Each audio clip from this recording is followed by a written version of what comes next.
Hello students, हम differential equation को solve करने के वेरिएबल सेपरेबल मेथड पढ़ चुके थे।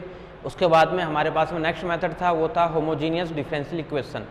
उसके बाद में आज का जो हमारे पास में टॉपिक है, नया टॉपिक है, वो हमारे पास में टॉपिक है नॉन होमोजीनियस डिफरेंशियल इक्वेशन।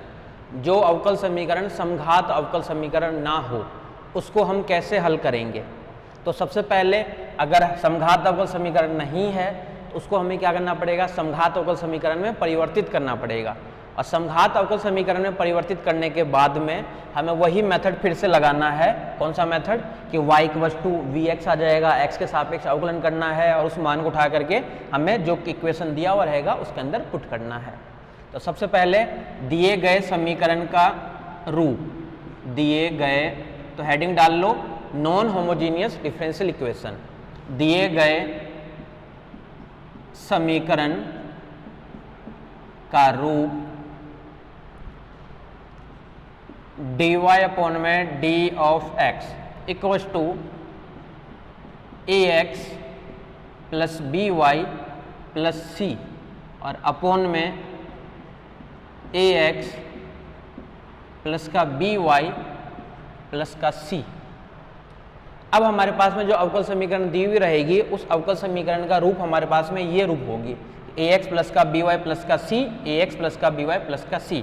ऊपर तो आपके पास में स्मॉल abc, नीचे जो है abc अपने पास में क्या है, कैपिटल A, कैपिटल B और कैपिटल C। हमें करना क्या है, इस टाइप की फॉर्म आएगी। हमें करना क्या है, हमें इसको समघात रूप में परिवर्तित करना है। समघात रूप में परिवर्तित करने के लिए हम क्या करेंगे कि जो यहाँ पे वेरिएबल्स आ रहा है x y, इस वेरिएबल्स को अपन क्या करेंगे, दूसरे किसी वेरिएबल्स में परिवर्तित करेंगे। तब यहाँ से दो स्थिति बनेगी। अब इसके अंदर दो केस बनेंगे अपने पास में। ये केस फर्स्ट क्या बनेगा, यदि a अपॉन में a इक्वल टू नहीं है b अपॉन में b के। अब केस सेकंड, यदि a अपॉन में a इक्वल है b अपॉन में b के। तो अब यहां से हमारे पास में दो कंडीशन है। कंडीशन फर्स्ट है कि अगर x का जो भी गुणांक रहेगा और नीचे से जो x का गुणांक रहेगा, इन दोनों का कोफिशिएंट और b का कोफिशिएंट ये दोनों बराबर है या बराबर नहीं है। दोनों कंडीशन में वर्किंग रूल आपके पास में अप्लाई करना पड़ेगा। वही वर्किंग रूल हमें हर क्वेश्चन में अप्लाई करना है। वर्किंग रूल, कार्यविधि। वर्किंग रूल किसके लिए, केस फर्स्ट के लिए, कि हमें केस फर्स्ट में क्या वर्किंग रूल अप्लाई करना है। तो केस फर्स्ट क्या है, सबसे पहले हम ये देखेंगे कि इक्वल है या इक्वल नहीं है। अगर इक्वल नहीं है तो हमें क्या करना है, इसको नाम डाल दो समीकरण नंबर 1। वर्किंग रूल, कार्य ध्यान से देखना। समीकरण 1 के चरों को नए चरों में परिवर्तित करने पर, नए चरों में परिवर्तित करने पर हमारे पास जो पहले जो चर था अपने पास में x y, हमें इस चरों को क्या करना है, नए वेरिएबल्स में हमें क्या करना है, इसको चेंज करना है। नए वेरिएबल्स चेंज करना, फिर अपन क्या करेंगे, उसके लिए मानेंगे कि जो स्मॉल x है इसकी जगह तो अपन पुट करेंगे कैपिटल X प्लस H, और जो स्मॉल y है इसकी जगह पुट करेंगे capital Y plus K। Clear यहाँ तक। अगर केस फर्स्ट है, दोनों बराबर नहीं है, हमें क्या करना है, स्मॉल x की जगह तो पुट करना है कैपिटल X प्लस H और स्मॉल y की जगह पुट करना है y प्लस K। अब इस मान को उठा के हमें डायरेक्ट पुट करना है समीकरण नंबर 1 में। तो यहाँ से मैं लिख देता हूँ x y के मान को समीकरण 1 में रखने पर, समीकरण 1 में रखने पर, आ जाओ इधर से आ जाओ, dy अपॉन में dx तो d अपॉन में dx तो रहेगा एज इट इज, क्योंकि डेरिवेटिव एक साथ आता है हमेशा। d अपॉन में d का कोई मतलब नहीं होता जब तक d अपॉन में dx एक साथ ना आए। और y की जगह में क्या पुट करना है, y प्लस के, इसकी जगह क्या पुट हो जाएगा, कैपिटल Y प्लस के। ये h और k स्मॉल भी ले सकते हो, कैपिटल भी ले सकते हो। यहाँ पे जो वेरिएबल्स x की जगह मैं कैपिटल x लिया हूँ, y की जगह जो मैं कैपिटल Y लिया हूँ, ये कोई और वेरिएबल्स भी ले सकते हो। आप लोग चाहो तो L ले लो, M ले लो, N ले लो, P ले लो, कुछ भी ले सकते हो। तो आपको ये याद नहीं करना है कि जो दिया हुआ इसी हम कैपिटल ले रहे हैं, कुछ भी ले सकते हो यहाँ पे। और ये करने का तरीका बता रहा हूँ मैं, वर्किंग रूल क्वेश्चन करने का तरीका, ठीक है। सबसे पहले पहचानोगे कि इस मेथड का है क्या। अगर इस मेथड का है तो फिर केस देखोगे कौन सा केस अप्लाई हो रहा है, उसके अंदर रखोगे दिए तो ठीक है। इक्वल टू के बाद में देखो क्या क्या पार्ट बनेगा। इक्वल टू ए, एक्स से क्या बन जाएगा, capital X plus H plus B Y, B Y की जगह बन जाएगा वाई प्लस के, और ये प्लस का सी, तो यहां से रहेगा प्लस का सी। अपोन में देखो क्या क्या रहेगा, capital A as it is, यहां से रहेगा फिर से वही एक्स प्लस एच प्लस यहाँ से रहेगा कैपिटल बी वाई प्लस के, और ये रहेगा एक सी। क्लियर है। अब यहाँ पे जो पार्ट दिया हुआ अपने पास में d, जब x के रेस्पेक्ट में दोनों का डेरिवेटिव करेंगे तो ये तो रहेगा यहाँ से डी वाई अपॉन में d ऑफ x। के क्या करोगे, x के रेस्पेक्ट डेरिवेटिव तो जीरो बन जाएगा। अब ऊपर तो है कैपिटल, नीचे है स्मॉल, इसको अपन क्या करेंगे, दोनों को कैपिटल में ही चेंज करेंगे। इसके लिए अपन क्या कर रहे हैं, डी वाई ऊपर तो रहने दो एज इट इज, नीचे में क्या कर रहा हूँ, डी एक्स कैपिटल कर दिया और ऊपर भी कर दिया डी एक्स कैपिटल और नीचे कर दिया स्मॉल डी एक्स। इसको ऐसे कर सकता हूँ, कोई दिक्कत नहीं है। तो इसको मैं ऐसे भी लिख सकता हूँ क्या, डी ऑफ वाई अपॉन में डी ऑफ एक्स।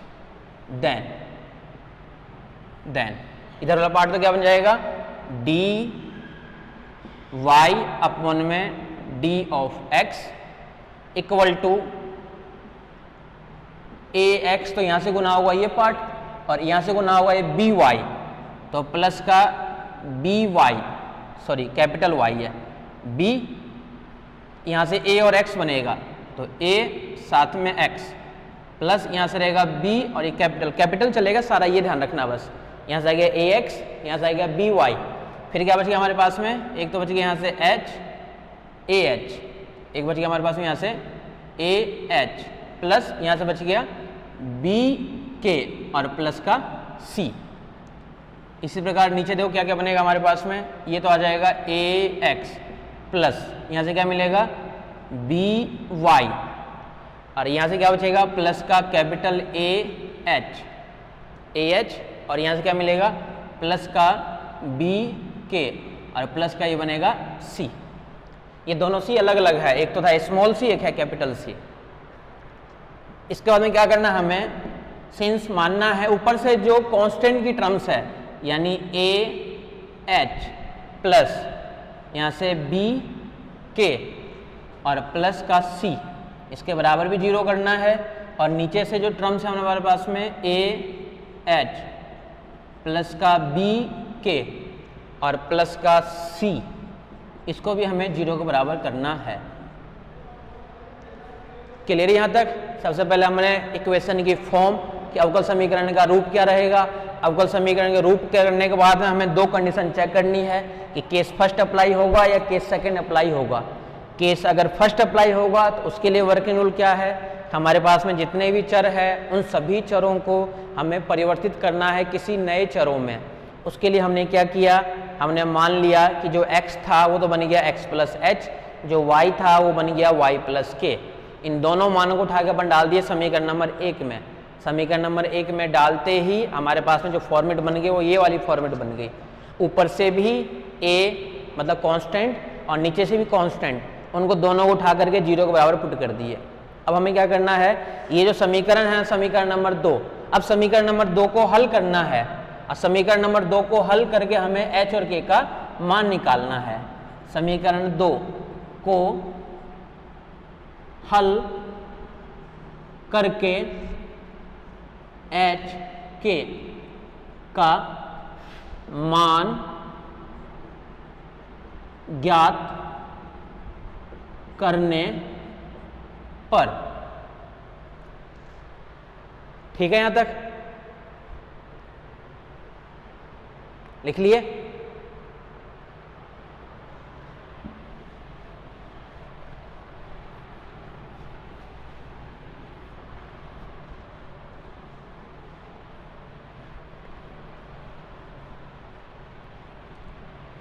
अब h और k का मान निकालोगे कैसे? तो h और k का मान निकालने के लिए हमें क्या करना है, इसको हमें हल करना है, और हल करना भी आता होगा आप लोगों को कि a b c तीन पार्ट है। तो अपन क्या करेंगे, यहाँ से लिखेंगे h इक्वल टू, यहाँ से लिखेंगे k अपॉन में, यहाँ पे लिखेंगे 1 अपॉन में, वर्ज गुणन विधि सबको अच्छे से आता होगा। जब अपन इसको हटाएंगे यहाँ से क्या बनेगा, B C minus capital B C, यहाँ से बनेगा अपने पास में b और ऊपर वाला पार्ट बनेगा c minus capital B C, ये कैपिटल है, एक तो स्मॉल है और ये कैपिटल है, ये जब मल्टीप्लाई होता बनेगा b capital c, small b के साथ में ये है कैपिटल c, मैं गाढ़ा कर देता हूं, और ये है स्मॉल c, bc माइनस का bc, ये माइनस का ये। जब इसके लिए करोगे तो पता है ये टर्म्स आपके पास में एक तरीके से आगे रहेगी, तो c के साथ में आ जाएगा क्या, a, तो अब आएगा कैपिटल c तो नहीं है, स्मॉल c के साथ में a, स्मॉल c के साथ में a, और साथ में आ जाएगा कैपिटल c के साथ में आ जाएगा आपके पास में ये टर्म्स जो अपने पास में है, जब अपन इसके लिए मान निकाल रहे हैं तो ये इंटू ये, और इसके साथ में ये आ जाएगा capital c small c, capital c small c minus capital C,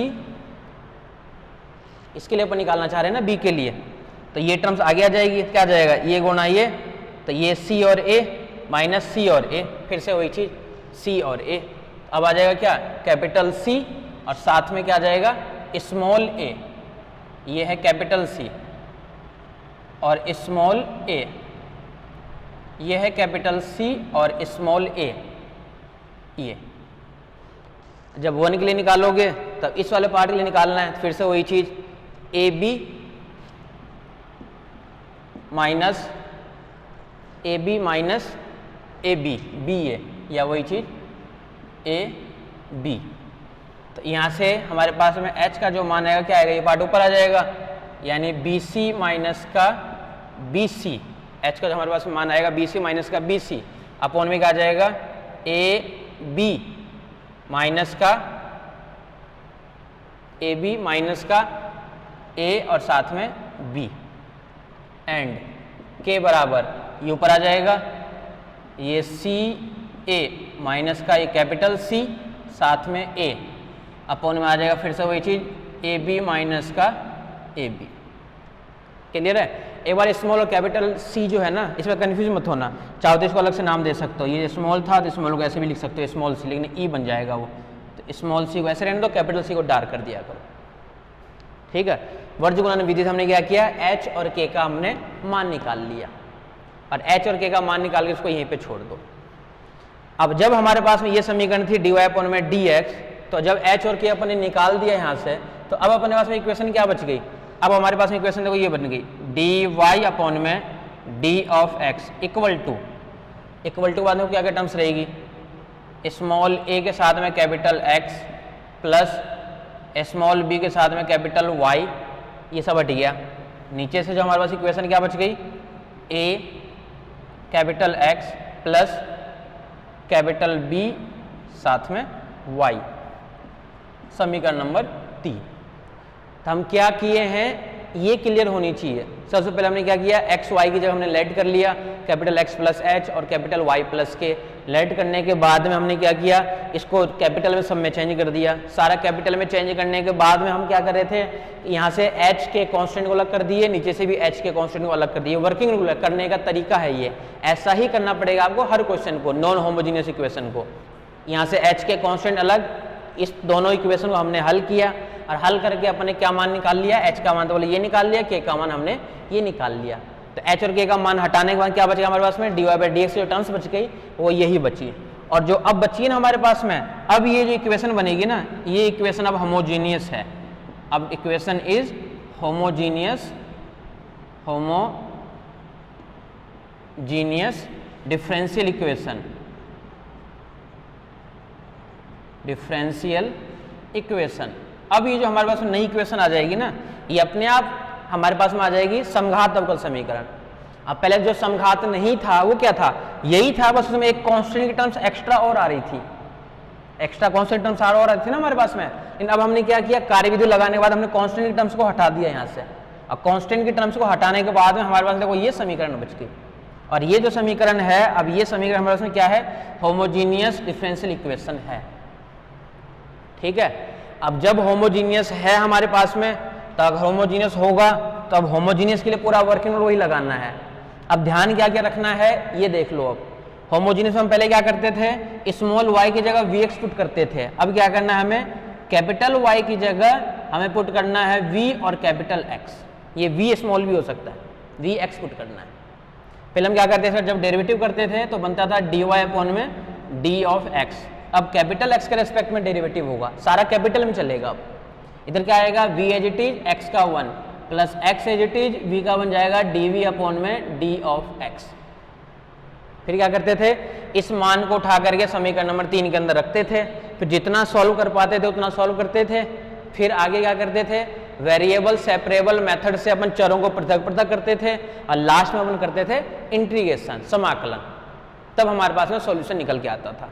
अभी भी वही काम करेंगे, इस मान को रखेंगे समीकरण नंबर 3 में, इस मान को समीकरण 3 में रखने पर, समीकरण 3 में रखने पर, जब समीकरण 3 में जब रखोगे मान ये, तो आपके पास जो ये जो वैल्यू आ रखी है ना, जब उसको समीकरण 3 में रखोगे, समीकरण 3 में रखने पर तथा उसे हल करने पर, तथा उसे हल करने पर, समीकरण 3 में रखना भी है और हल करना है। हल कैसे करना है, वही जो पहले करते थे, v को उठा उधर भेजते थे, एलसीएम लेते थे, सभी सेपरेट करते थे अलग अलग। तो समीकरण 3 में रखना भी है और समीकरण नंबर 3 को हल भी करना है। और हल करने के बाद में हमारे पास जो रिजल्ट आएगा, वो पहले रिजल्ट आता था y के अंदर, और अभी भी रिजल्ट जो है हमारे पास में वही आएगा, y के अंदर ही रिजल्ट आएगा, लेकिन किस में आएगा, कैपिटल में आएगा। तो समीकरण 3 में रखने के बाद में जब हल करोगे, तो हल करने के बाद में कैपिटल Y जहां जहां पे आएगा और जहां जहां पे कैपिटल X आएगा, इसको फिर से हमें किस में चेंज करना है, स्मॉल में चेंज करना है। और स्मॉल में चेंज करने हम क्या करेंगे, कैपिटल Y, हमने क्या माना था, देखो स्टार्टिंग में आपको याद हो तो हमने ये माना था y की जगह कैपिटल Y प्लस का k। तो कैपिटल Y का मान क्या आ जाएगा, y माइनस का k, y माइनस का k। x का मान क्या आ जाएगा, x माइनस का h। तो फिर बाद में हमें हल करने के बाद में जहाँ पे कैपिटल Y रहेगा वहाँ पे रखना है y माइनस का k, जहाँ पे कैपिटल X रहेगा वहाँ पे पुट करना है x माइनस का h। और h और k क्या है, तो h और k का मान रखना है समीकरण 2 से, और h k का मान समीकरण 2 से रखने पर हमें संपूर्ण हल प्राप्त होता है। क्लियर है, ये था केस नंबर फर्स्ट। और ये अपने पास में है वर्किंग रूल, करने का तरीका। डेरिवेशन ये पूछता नहीं है कि डेरिवेशन में करना क्या है, ये तो मैं सारा डेरिवेशन एक साथ ही करा दिया आपको। जब अपन क्वेश्चन करेंगे ना तो अपने को सहायता मिलेगी। केस चेंज करेंगे, केस अगर फर्स्ट है तो ये वाला मेथड लगा देंगे अपन। क्लियर है, लिख लिए,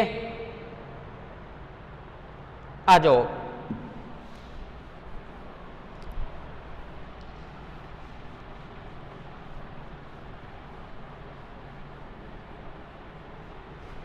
केस नंबर सेकंड पे आ जाओ।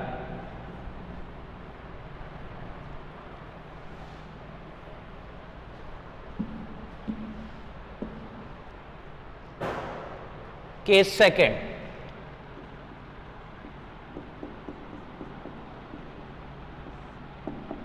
केस सेकंड के लिए वर्किंग रूल। केस सेकंड था कि अपने पास में कि जो अपने पास में a अपॉन में a है वो बराबर होना चाहिए बी अपॉन में कैपिटल डी। देन जब बराबर होगा, इसका मतलब क्या हुआ कि हमारे पास जो समीकरण थी जिसका मानक रूप था dy अपॉन में dx बराबर ax प्लस का by और प्लस का c अपॉन में क्या था ax प्लस का by प्लस का कैपिटल C। जब इसके अंदर a b का गुणांक बराबर होगा, इसका मतलब क्या हुआ कि ax प्लस का by बराबर ax प्लस का by दोनों में बराबर रहेगा, क्योंकि देखो यहाँ पे x है तो यहाँ पे भी x है और a और a ये दोनों के दोनों मान भी बराबर है।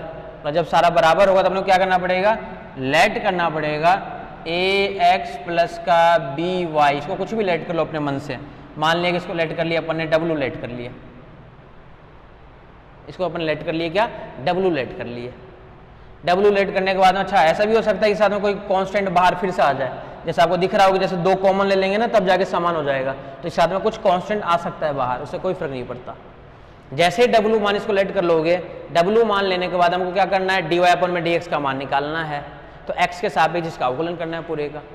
तो x के सापेक्ष जब इसका अवकलन करोगे तो x के सापेक्ष अवकलन देखो क्या होगा, a as it is x का 1 plus b as it is y का बन जाएगा dy अपॉन में d of x equal to इसका x के रेस्पेक्ट बन जाएगा dw अपॉन में d ऑफ x।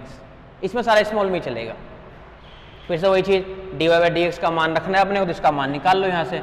इसका मान क्या आ जाएगा, dy अपॉन में d of x equal to 1 upon में b, इधर क्या रहेगा dw अपॉन में d ऑफ x माइनस इधर से आ जाएगा, इधर पार्ट क्या बन जाएगा a। अब फिर से वही है, इस मान को रखना है समीकरण नंबर 1 के अंदर, तो इस मान को समीकरण 1 में रखने पर समीकरण नंबर 1 के अंदर पुट कर दो, तो dy बाई dx तो क्या जाएगा 1 अपॉन में b dw अपॉन में d ऑफ x माइनस का a, ये तो आगे इधर वाले का मान equal to ax plus b का हमने मान रखा है क्या w, इधर बनेगा w प्लस का c अपॉन में बनेगा w प्लस का c। इसका नाम दे दिया समीकरण नंबर 2।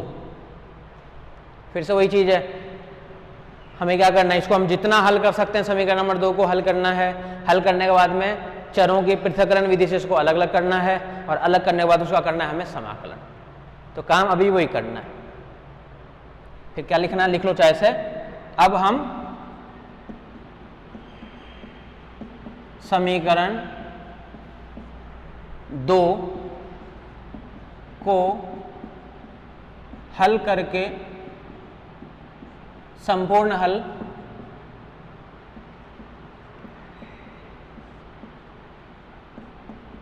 ज्ञात करते हैं। क्वेश्चन करेंगे तब अब निकालना और बता दूंगा, मेन फॉर्मेट ये था। एक चीज और ध्यान रखना, हो सकता है इसको लिख लिए, इसी में थोड़ा मैं चेंज कर देता हूं कि इसके साथ में कोई कांस्टेंट और दिख जाए बाहर आपको, 3 4 5 7 कुछ भी लिख दिया, मान लो इसको मैं डी नाम दे दिया, तो फिर यहाँ पे देखो क्या बन जाएगा, वो क्या बन जाएगा कि ये तो रहेगा पूरा w के साथ में d और आ जाएगा, तो w d प्लस का c, तो उससे कोई फर्क नहीं पड़ता है। क्लियर है? आ जाओ इसके क्वेश्चन पे आ जाओ। सबसे पहले मेन चीज ये है कि पहचानोगे कैसे कि कौन सा मेथड से क्वेश्चन सॉल्व होगा। अपन कर रहे हैं अभी 3rd नंबर का मेथड, वेरिएबल सेपरेबल। सबसे पहले अपन चेक करेंगे वेरिएबल सेपरेबल, के बाद में अपन चेक करेंगे होमोजीनियस डिफरेंशियल इक्वेशन, होमोजीनियस के बाद में फिर अपन चेक करेंगे नॉन होमोजीनियस डिफरेंशियल इक्वेशन। जब अगले मेथड पे जाएंगे फिर वो चेक करेंगे रैखिक अवकल समीकरण। क्लियर है?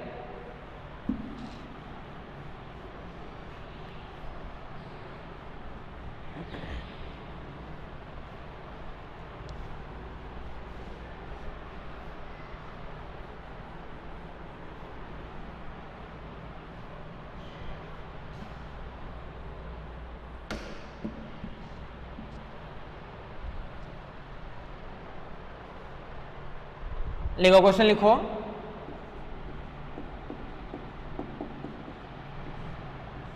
Solve x minus Y D Y equals to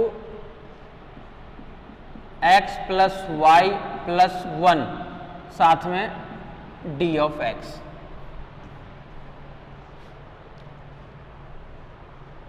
question इतना आएगा केवल निम्न अवकल समीकरण को हल कीजिए। और हमारे पास में ये अवकल समीकरण दिया हुआ है। अवकल समीकरण क्या है हमारे पास में, x माइनस वाई साथ में dy equals to x plus Y plus 1 साथ में d ऑफ x। सबसे पहले तो हमें मेथड चेक करना पड़ेगा कि ये किस मेथड से सॉल्व होगा।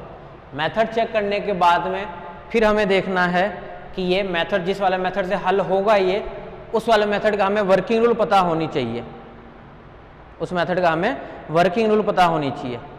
फिर हमें क्या करना है, पता चल जाएगा कि होमोजीनियस है तो फिर होमोजीनियस का मेथड लगा दो, और पता चल जाएगा नॉन होमोजीनियस है तो नॉन होमोजीनियस का मेथड लगा दो। सबसे पहले अपने स्टार्ट करेंगे किस वाले से, वेरिएबल सेपरेबल मेथड से, यानी चरों की पृथक्करण विधि से हल हो पा रहा है क्या ये। तो चरों की पृथक्करण विधि के लिए अपन क्या करेंगे, सबसे पहले देखेंगे कि क्या इसके चरों को अपन अलग अलग कर सकते हैं क्या। तो इसके चरों को अपन अलग अलग नहीं कर पाएंगे क्योंकि देखो यहाँ पे 1 बैठा हुआ है। अगर यहाँ से 1 नहीं होता तो अपन कोशिश भी करते हैं, तो वेरिएबल चरों के मेथड से तो नहीं हो पाएगा। बोला जब चर वाला नहीं बन पाएगा तो होमोजीनियस चेक करो। होमोजीनियस क्या कहता है, सभी टर्म्स की जितने वेरिएबल्स हैं उन सभी टर्म्स की आपके पास में पावर जो है वो होनी चाहिए इक्वल।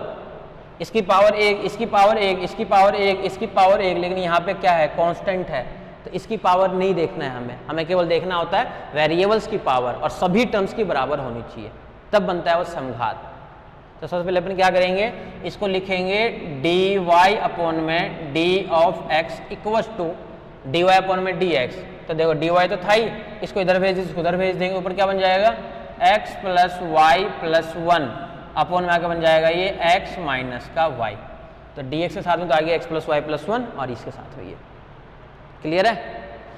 तो अब हम क्या देखेंगे, होमोजीनियस है क्या ये।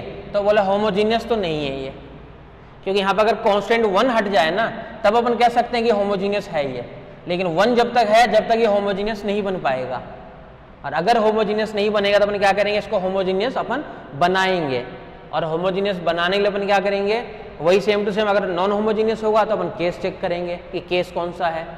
तो केस अपने पास में क्या है, यहाँ से जो अपने पास में मान है अपन तुलना करना चाहे मान लो, तो dy अपॉन में d ऑफ x का नाम डाल दो समीकरण number 1। dy by D x बराबर क्या था अपने पास में फॉर्मेट, ax प्लस का by प्लस का c अपॉन में क्या था ax प्लस का by प्लस का c। यहाँ से a का तो मान है अपने पास में वो है 1, b का मान है वो भी अपने पास में है 1, c का मान अपने पास वो भी 1 है, कैपिटल A का मान है 1, कैपिटल B का मान है 1 और C का मान है 0। तो कौन सा केस लग रहा है, केस फर्स्ट लग रहा है अपने पास में। केस फर्स्ट क्या था कि A अपॉन में A नहीं बराबर होना चाहिए B अपॉन में B के, और जबकि हमारे पास में इसका मान क्या है माइनस का 1। तो ये दोनों मान जो अपने पास में A अपॉन में A नहीं बराबर होना चाहिए B अपॉन में कैपिटल B के। B बराबर भी नहीं है, बराबर 1 अपॉन में 1 इक्वल टू कौन सा मान है 1 अपॉन में माइनस 1, बराबर नहीं है। अगर बराबर नहीं होगा तो अपन क्या करेंगे, अब ध्यान से देखते रहना, इधर केस पता चल गया। सबसे पहले नॉन होमोजीनियस था ये, नॉन होमोजीनियस को अपन क्या करते हैं इसमें चेंज करेंगे होमोजीनियस के अंदर। उसके लिए अपन सबसे पहले केस चेक किए हैं, अब हम क्या करेंगे थ्योरी लिखना बस इसके अंदर। समीकरण 1 को समघात अवकल समीकरण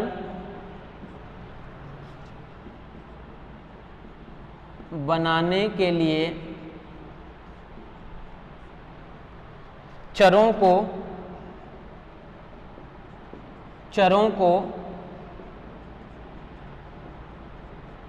परिवर्तित करते हैं।